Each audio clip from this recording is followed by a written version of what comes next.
350 বছর আগে বারুইপুর সাউথ গড়িয়া বন্দ্যোপাধ্যায়ের বাড়ির পুজো শুরু হয়। এই পুজোতে আসতেন বিভিন্ন সাহেবরা সহ এই এলাকার যে পূজারা আছে সেই পূজারা কিন্তু এই পুজোতে আসছেন। আজ থেকে প্রায় 350 বছর আগে শুরু হয় এই বন্দ্যোপাধ্যায় বাড়ির পুজো। কিন্তু সেই 350 বছরের রীতিনীতি মেনেই কিন্তু আজও এই পুজো হয়ে আসছে। বিসর্জনের পরেই কিন্তু সব মা বিসর্জন হয়, এমনটাই দাবি পরিবারে।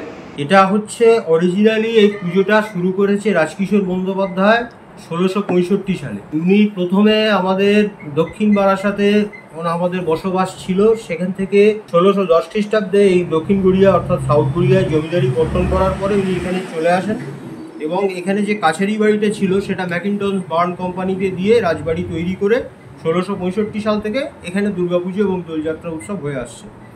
এইভাবে পুজোটা আজ অবধি চলে আসছে। আমি যে করছি ঠাকুর, কিন্তু আমি যখন আসার পরে এই কাঠামাটা খুলে আবার নতুন করে আমি কাঠামা তৈরি করি। ঠাকুর করার পরে ঠাকুর আরম্ভ করি এবং যখন আমি ঠাকুর সাজাই তখন এই ঠাকুরের উপর চালচিত্র যেমন পাখি হয়, পাখি কলকা তৈরি হয় এবং ডাকের সাজের ঠাকুর এবং বুক আঁচলা দিয়ে যেমন মুকুট টুকুর দিয়ে করা হয় সেইভাবে ঠাকুর করা হয়।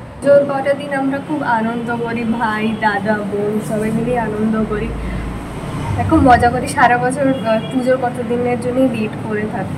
দিন আমাদের মায়ের ঘট বসানো হয়, প্রথম বোধন ঘরে ঘট বসে, তারপরে মা দুর্গার দালানে ঘট বসে। তার জন্য আমাদের প্রস্তুতি চলতে থাকে মাসখানেক আগে থেকেই। তবে ওই দিনকে আমরা তাড়াতাড়ি উঠে আমরা স্নান করে মায়ের পুজোর যা যা জোগাড় ঘটের জন্য সেইগুলো আমরা করে থাকি।